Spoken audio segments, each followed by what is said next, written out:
всех сторон. Получился кусок человека. По сосну со всех сторон. Можно только с животным. По сосну со всех сторон. Рожа дает большее качество. По сосну со всех сторон. В конце концов, по сосну со всех сторон. Накинутся, понятно, люди, скажут, что вот.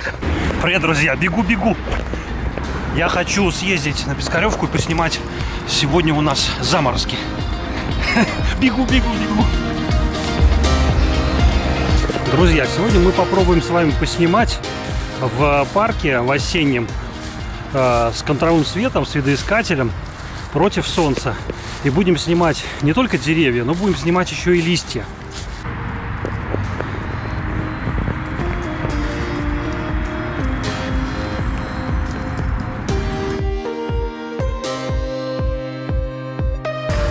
Я добрался до парка, и в этот раз я вышел на остановку раньше, чтобы посмотреть другое место и вполне возможно найти какой-то новый ракурс. Вот, друзья, посмотрите, какое местечко я нашел.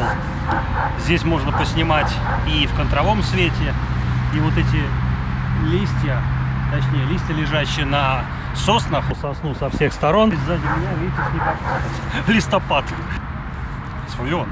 Ну и с фавионычем, конечно. Я подготовился. У меня сегодня тоже камера, который позволяет снимать при таких жестких условиях, когда солнце очень сильное и в дисплее практически ничего не видно. Вот, друзья, я нашел это место, как только зашел сюда, но потом к нему все равно вернулся, потому что что здесь есть, друзья? Давайте посмотрим. Здесь есть контровой свет, здесь есть дорожка, здесь есть тени и есть силуэты, которые появляются. Время для черно-белой фотографии в осеннем лесу тоже всегда есть. И вы знаете, что можно обыграть вот эти все тени поперечные, которые, если переключить камеру, например, в ЧБ, то вы сразу увидите совершенно другой мир. О чем я постоянно говорю, что черно-белое зрение, оно вырабатывается. Куда бы вы ни глядели, контровой свет, ну и можно найти какие-то интересные... Вот я, например, нашел куст, видите, отдельно в технике Color можно это снять. Вот с этой части, задний фон проработать, чтобы не было никаких машин, попробовать. И вот найти свет, тот угол света, с которого наиболее эффективно был бы смотрелся этот куст. Соответственно, как-то сделать таким образом, чтобы это было на фоне темном. То есть можно обойти с разных сторон, о чем я говорю, и посмотреть, выбрать наиболее лучшую часть для съемки. С какой части наиболее эффективно. Но вот с этой части тоже ничего. Здесь, конечно, плоскость света поперечная и наиболее яркая, но задний фон, видите, он как бы пестрый. А мне нужен задний фон, сами понимаете, темный. Поэтому ищите, всегда смотрите наиболее интересные какие-то ракурсы, где эти цвета, оставшиеся зеленые, подчеркнули бы силуэты. Меня постоянно спрашивают по поводу обработки в RAW, в JPEG. Давайте раз и навсегда это вот таким образом. Друзья, нужно вам запомнить два простых правила. Первое правило. Когда вы хотите ввести коррекцию фотографию, решите для себя, когда вы хотите возиться с изменением вашей фотографии изначально. Вы хотите это сделать хорошо до того, как будете проявлять, то есть снять хорошо, выставить правильную экспозицию, скадрировать, сделать все до того, как вы получите результат. Это в пленочной фотографии нужно делать. Или после, то есть сделать ошибки, а потом эти ошибки исправлять программным продуктом с помощью RAW-конверсии и прочего. Поскольку я занимаюсь этим очень давно, с 80-х годов, и снимал на пленку, ввести коррекцию возможно только в том случае, если вы правильно попадете в экспопару, в экспозицию. Соответственно, не провалите тени, не высветите, не выбейте белый свет, отблики, все остальное. Поэтому тогда очень точно нужно было подходить к экспозиции. То же самое к кадрированию. Дальше, когда вы кадрируете пленку, вы теряете очень сильно в качестве. Поэтому запомните второе правило. Вот и правило. Поэтому, если вы исправляете ошибки и не допускаете их, то вам не нужна проявка в RAW. Накинутся, понятно, люди, скажут, что вот, как же так, рожа дает большее качество, все остальное, больше цвета дает, оттенков цвета. Это действительно так, но это было раньше, когда софты были достаточно хилые, слабые. Сейчас же софт Photoshop, кстати, который вчера наконец-таки открылся, теперь все функции, большинство открылись. Я думаю, что это надолго теперь. Когда вы допускаете ошибки, потом их корректируете, это одно. А другой вопрос по поводу качества. Если вы ставите максимальное качество JPEG, и ваши работы предназначены для соцсетей, для сайтов, для того, чтобы показать людям свою работу, не для того, чтобы их напечатать в огромном размере. Так вот, друзья, если это так, то вам этот RAW вообще нафиг не нужен. Вот как я скажу. Я завидел коня, конь, и хочу снять этого коня. Оживить кадр можно только с животным. Я попробую спрятаться, подойти незаметно, поэтому, друзья, попробуем это сделать. Еще одно правило, друзья, пока я двигаюсь в ту сторону, которую мне нужно. Контролируйте кадр полностью. Почему я стал записывать видео про вот этот видоискатель оптический? Он вам позволяет на цифровых камерах, которые не имеют хорошего видоискателя, а таких камер большинство, снимать точно так же, как в зеркальных камерах и в дальномерах. Точно кадрировать кадр сразу. Зачем это сделано? Для того, чтобы вы не переделывали потом, не снижали разрешение, не меняли все. А современные роботы того же Flickr, они видят сразу же, менялся кадр, обрабатывался, кадрировался. Исходя из этого, рейтинг тоже понижается, потому что ваше мастерство – это снять сразу, начисто, чтобы потом ничего не обрабатывать. Как это делает Сергей, как это делает Павел Март, как я стараюсь это делать. Если вы это правило усвоите, друзья, то у вас будет совершенно другого качества работы. Вы меньше будете тратить ваше время драгоценное на всевозможные вот эти обработки. Минимальная коррекция цвета, контраста, яркости, тени и все. А больше времени вы будете заниматься тем, чем Славёныч занимается. Поиском интересных сюжетов, поисков интересных ракурсов, людей, мест, в конце концов. То есть вот на что нужно тратить свою жизнь, друзья. Если согласны, напишите в комментариях. Наверняка часто вы видели, друзья, съемки с нижнего ракурса. И когда падают листья, я этот ракурс любил сделать еще с момента, как снимал и «Зенитом», и «Киевом». И сейчас мы подходим к такому дереву, вот такое дерево, которое еще не полностью осыпалось.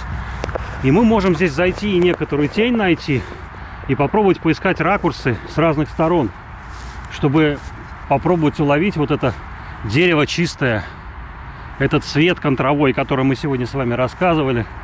И вот смотрите, что творится, да? Видите, да? То есть здесь, ну, даже времени нет на раздумье, надо снимать. Но здесь самое главное, друзья, выбрать выдержку. Мы постараемся сделать короткую выдержку. Друзья, пытаюсь сейчас найти вот такой ракурс. У меня 75 миллиметров, поэтому я фокусируюсь гораздо ближе. Не вот на ту ветку, которая дальняя, а которая ближе. Я хочу поймать в фокусе, что ближе летящие листья, которые сейчас будут сыпаться. Поэтому вот один из приемов. Ну и, собственно говоря, можно попробовать снять камерой, кстати, вот этой. И зато потом сравним, какой результат дает экшн-камера в таких случаях. Друзья, я нашел еще один ракурс.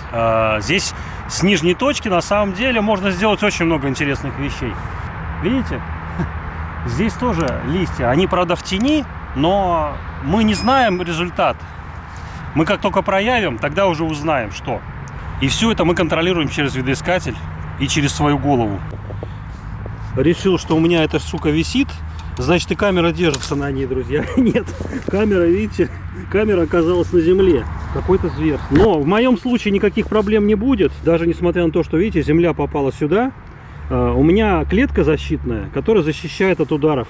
Эта камера падала в разных местах, и в машине, и на асфальт. Так что дерн, я надеюсь, что ей не помешает, но протереть ее все равно нужно будет обязательно. Пылёныч весь в листьях. Я попал в зону осыпающихся листьев. Так что время мы действительно с вами выбрали отличное. Я с вами не могу разговаривать. У меня камера сейчас в роте. Как вы уже поняли, друзья, необходимым аксессуаром, обязательным при съемке в таких условиях, без бленда снять невозможно. Я противник квадратных вот этих бленд, которые, ну, разрезанные кусочки так называемые.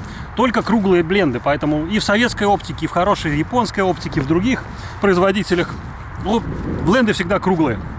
Они должны защищать от вот этого засвета, который мы получаем, когда снимаем. Вот я выйду сейчас, солнце, да, Вот. Бленда позволяет вам от него защититься, потому что, чтобы не было паразитных вот этих бликов, чтобы не было, ну, не было плохо фотографий, бленду нужно обязательно использовать. Поэтому, если у вас еще нет бленды, друзья, давайте купим ее вместе с вами. О, смотрите, какое место нашел. Так, друзья, я нашел еще одно дерево, которое тоже в контровом цвете. Это клен. Сзади есть темные части, максимально блестящих нету. Я попробую найти место такое, чтобы, во-первых, закрыться деревом, чтобы солнце не перебило мне, потому что я буду снимать в контровом. Если у вас нет бленды, или если вы испытываете сложности в композиции, вы должны понимать, чтобы солнце было спрятано за деревом. В зависимости от вашего угла, который вы используете, вы будете дальше или ближе. Ну вот я, например, вот таким вот вариантом могу определить, что у меня нету солнца в объекте. Но видите, там сразу заблестели забор, там еще что-то, решетки, поэтому ищите так, чтобы не было. Было темно сзади. Так, грибочки, опята переросшие уже, никто их здесь не собирает.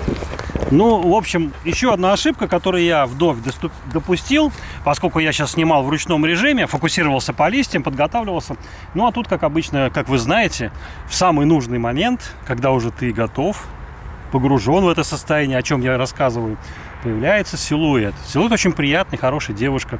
Но я быстренько одел свой видоискатель, сбросил камеру, и у меня оставалось там доли секунды, она уже сходила в кадр. Я не перевел, друзья, в автоматический режим. В результате у меня получился кадр,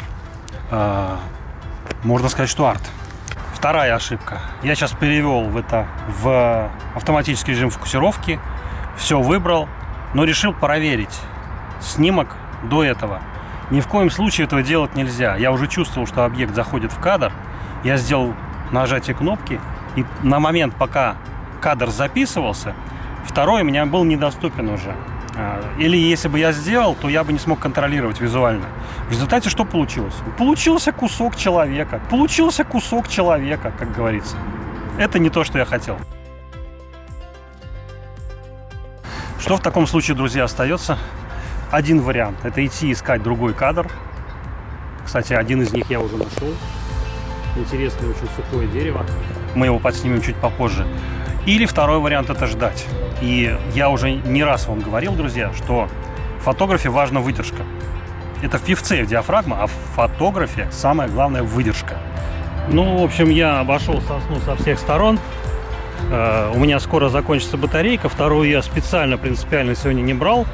Поэтому надеюсь, что вы сами, может быть, найдете какие-то ракурсы, которые я упустил, и напишите в комментариях. Друзья, только я собрался, только я убрал камеру, потому что я подошел уже к тому месту, куда я направлялся. И замечательный ракурс, дерево, которое с боковым контровым светом. Что делать? У меня под рукой была еще не выключенная камера, на которой мы снимали. Я сделал пару кадров, но потом я положил, достал фотоаппарат. Женщина с собакой заметила, что я это сделал. Ну, я отвлекся в другую сторону, отпустил их немножко подальше, в район дерева, и сделал пару кадров. Без всяких видоискателей, без ничего. Я не успел, даже ничего прицелился. Я делал это все наугад. Так что самое главное, друзья, в фотографии — это выдержка.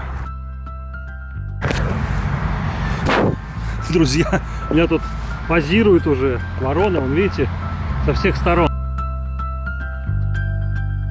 Сосну со всех сторон. И здесь интересные ракурсы. Вот я сейчас попытаюсь их снять. Но, собственно говоря, к чему мы пришли? К тому пришли, что цвет желтый на голубом, во-первых, очень хорошо смотрится. Эти цвета сочетаются. И сейчас это великолепная возможность, поскольку листья сыпятся. Погода была сегодня очень морозная. Но мы сегодня снимаем на Фавион, друзья. О, такие летуны тут, видите? Вот эти штуки, они, видите, как летят, как вертолеты. Вон, видите? Чик-чик-чик. Вон они слетают все. Ну, друзья, сочетание желтого с голубым дает совершенно невероятное. Я думаю, что на сегодня все. С вами был Фавионыч с видоискателем. Как всегда, увидимся, пока. Вся земля вымерзла. Все.